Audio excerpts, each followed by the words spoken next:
Hello, everyone. I'm Sam Eckmann of Gold Derby here with Patrick Howe, production designer for Only Murders in the Building. And a lot of the Arconia kind of stays the same in these rooms from season to season, but there is one place that really has a big transformation this time, which is Mabel's apartment. When we first met it back in season one, it didn't even have finished walls, and now she's moving out. It's ready to sell. What was your approach to kind of capture this final phase of this space? Hi, Sam. Thanks for having me. It's great to talk about this.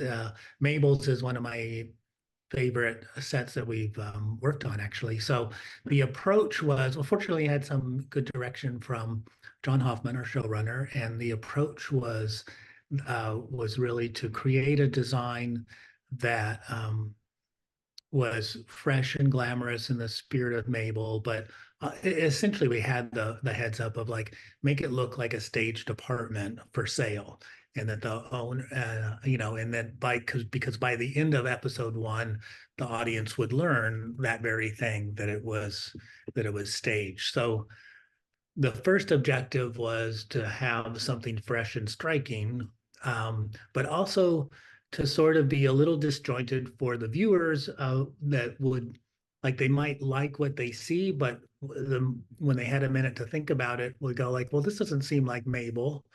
Like, huh, we're surprised. This doesn't seem like Mabel's personality that she would do this. And then it starts, and so, which would be true if we were doing a look for Mabel's apartment where she was going to live there in story, it'd have a whole different look. But so this was, you know, a look for staging for sale, and in a lot of places in the country right now, and particularly New York, have a certain kind of style for that. And so basically, I was going to keep the palette very limited to white on whites and beige on beige or light grays, all sort of monochromatic, and just be kind of very fresh. And I made choices about how to still have the architecture recognized as her former space, um, so that when you went in the entry, so that the viewers saw it for two whole seasons in a certain geography. So mainly, I wanted to maintain that it was like a very elaborate facelift to the whole apartment, but at the same time, it was not changing where entrances were or not changing the function of the rooms. So you still had the foyer where the foyer was, and then the next area was definitely defined as a dining room, and then still the living room as a living room, um, and then the bedroom as a bedroom. But what I wanted to do was what was great about the original design was um, the the one of the walls that was not there, where it was just torn down to the bare studs. That was a wall between the living room and the dining room, or sorry, living room and the bedroom. So I wanted to maintain that depth. So I created that sort of pivoting louvered screen wall between the two, so that you could still see through to the bedroom. But I knew later in the season we would use the bedroom as a bedroom. So I still wanted to create a plausible look where the room could be closed off for privacy. Um, but then we would still benefit from having the depth of one room leading into the other. So that was kind of my strategies for the layout. And then, like I say, the palette was just like fresh furniture and wallpapers that those kind of tie into some Easter eggs of the Mhm. Arconia. Um, where the mural was, where the mural used to be, I still wanted to tag that as like a special area. So it has a golded gilt frame around it, and then it has wallpaper in it that if you were able to look closely at it, I don't know that the viewers ever got a close up, but um, the pattern of that wallpaper really simulated the 86th Street facade of the Belnor or our Arconia. So it it looked a lot um, like our Arconia's streetscape that we used in the past, and um, so little adjustments like that. Yeah, always fun to have a little Easter egg. I think, another space you kind of get to reinvent each season, I guess, in the Arconia is the penthouse apartment, because it's Right. changed hands from Sting to Amy Schumer this season. It's Paul Rudd's character. And it feels like that would be a lot of fun. He has like a giant cobra, go cobra greeting you as you come in. What was that Yeah. process like finding all of his memorabilia? Well, that too was a fun project. And also another one where the writers had just had given us one sentence of a description, which was open on the penthouse apartment that is a tribute, um, well, to Ben Glenroy's to himself. The analogy they used was like open on as if there's a Planet Hollywood's worth of memorabilia to Ben Glenroy himself in his own apartment.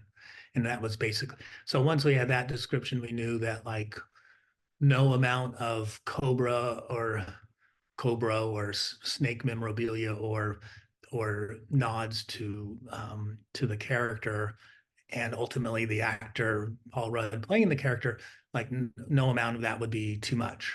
Um, Hmm. so Rich Murray, our decorator, did a fantastic job of coming up um, with kind of with iconic artwork that represented both Ben Glenroy and really highlighted Paul Rudd's career of making nods to different films and projects that he'd done and the whole and I really wanted a signature piece so I knew that so I chose to do that giant snake sculpture and just pretend that like well maybe that was in one of his movies or maybe it was promotional content for the premiere of one of his Cobra movies so um so I wanted to make a big piece like that that really stood out in the foyer area that you couldn't miss and like that alone would set the tone and then Rich really did everything else of all this sort of artwork and memorabilia that ties to both Paul Rudd and Ben Glenroy.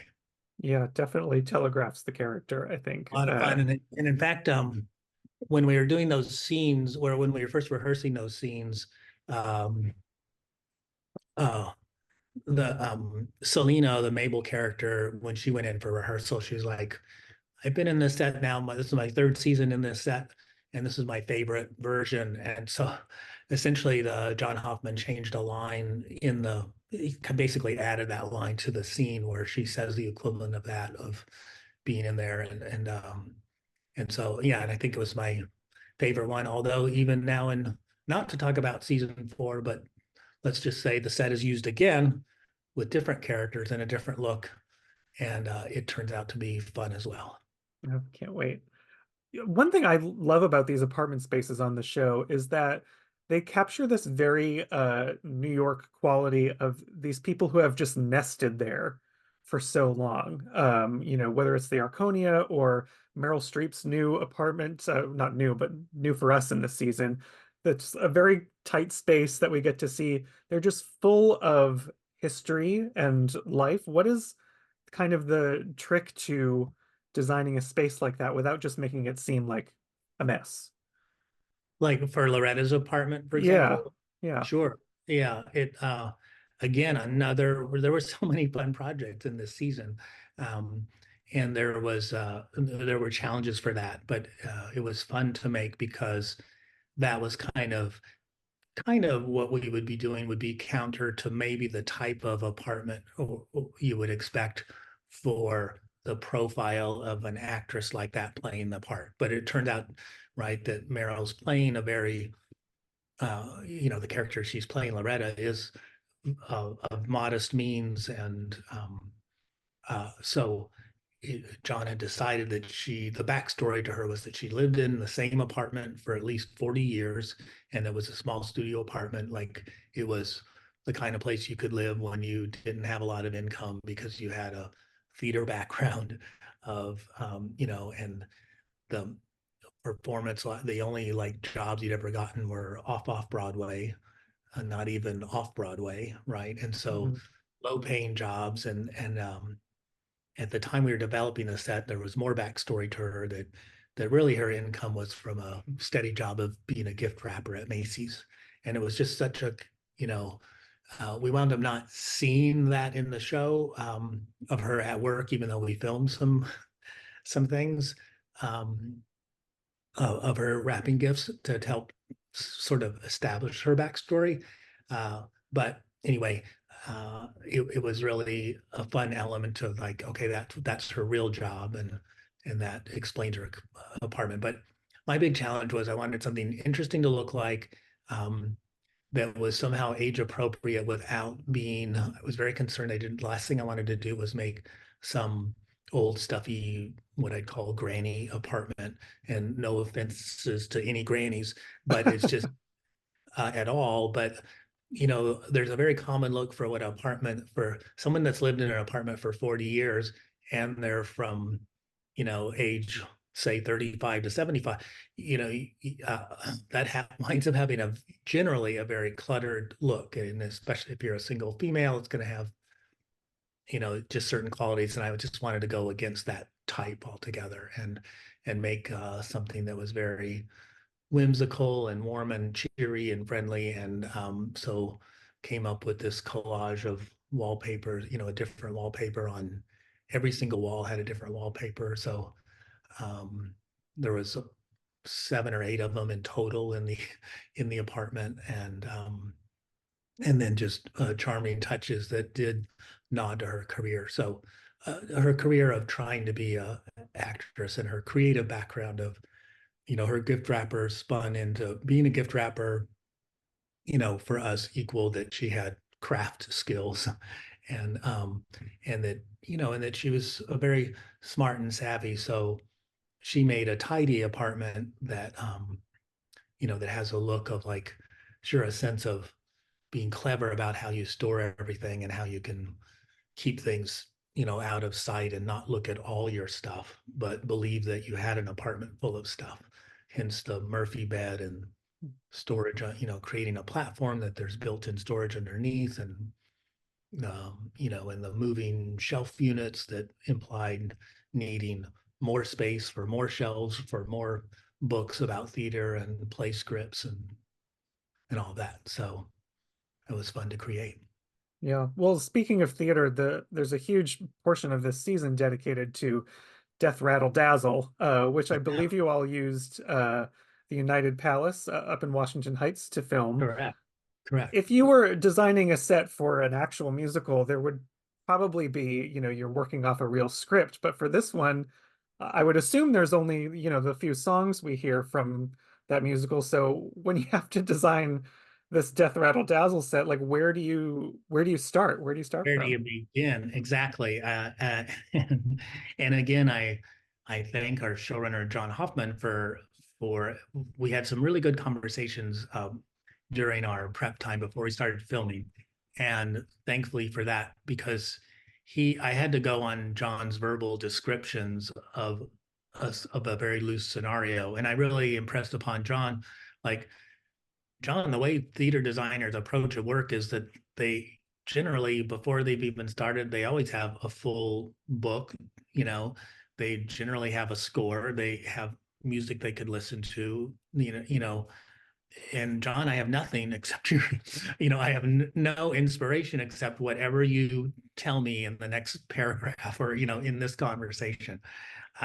So that worked out where he just said like, well, I know we're going to need a lighthouse in Nova Scotia.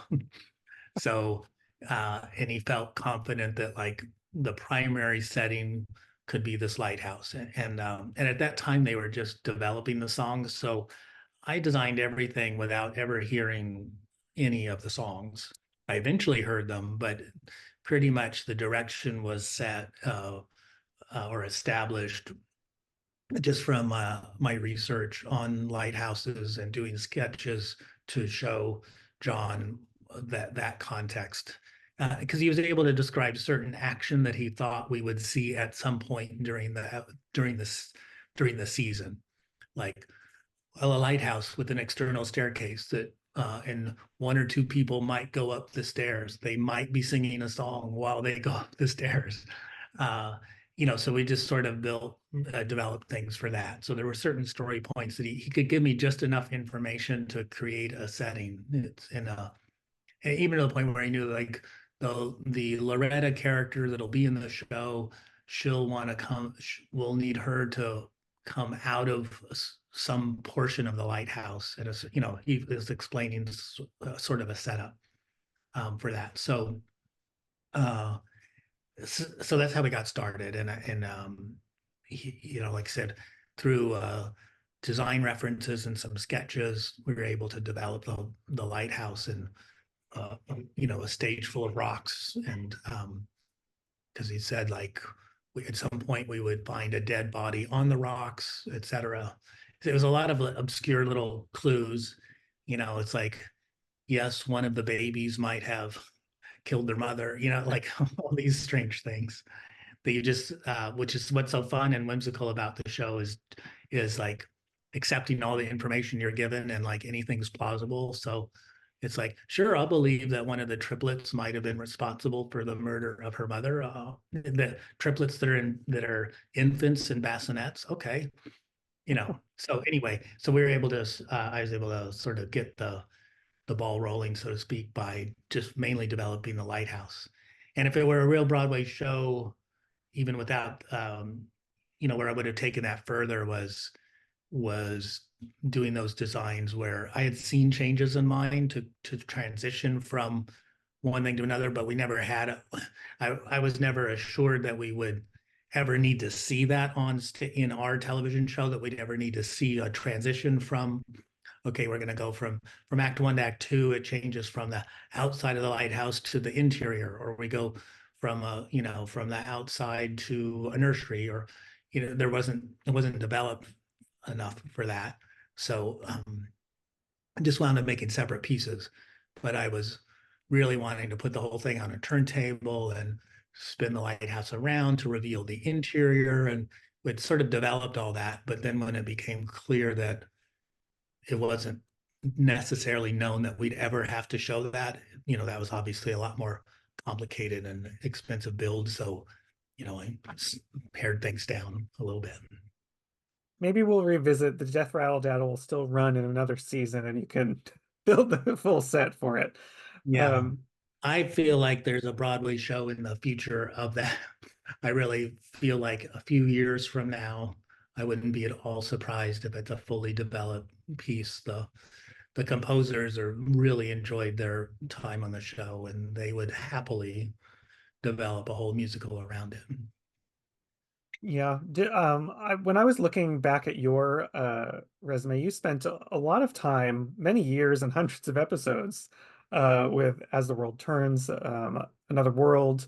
Uh, Yeah, and thousands of that's a fast-paced world, those soap yeah. operas. And I'm just curious, like, what is kind of like the biggest lesson that you took from that time and that type of working environment that you've brought with you? Was pace, and more pace, like pacing ourselves for the design process, and and it was fantastic training for being able to think quickly on your feet and come up with a lot of design ideas quickly, because you did a new episode every single day, and you did it a good 50 weeks a year. Every day was a new episode, and it took all day to make an episode. So it was very fast work, and I learned how to be very efficient with my ideas and the kind of things that could be built and dressed each day. 'Cause it's a fascinating process, and an interesting genre. And um, because we would have 4 or 5 or 6 sets that might change to something else the next day, every day for 5 days in a row. And, like a lot of people think that the sets in the daytime dramas or like it's the same sets all the time. And it's true that some characters might have the same living room or office or something for years, but that's just some of them. But like half the sets per script are new, sort of one-time only sets that might play a day or two or a week or two or a month, and then they're, you know, so So with a new episode every day with 10 or 12 locations per script, there's plenty that changes every day. And so the training of the pacing of that and how to just be able to keep going and modulate everything was really good background for nighttime. When I started nighttime, I found that a lot of people didn't have the bandwidth to even work on more than one set at a time. And I was used to designing and decorating and shopping for and dressing 3 or 4 or 5 different sets simultaneously because you were working a little bit on the sets for tomorrow and a little bit for the day after that and a little bit on the set for the following week. So you get the idea. Yes. Well, it's wonderful work. We're glad you are here designing amazing sets for Only Murders in the Building. So congratulations on season 3, and we look forward to season 4 coming soon. So thank you, Patrick, so much Yeah, for joining me. thanks for having me. It's always a pleasure to talk about it.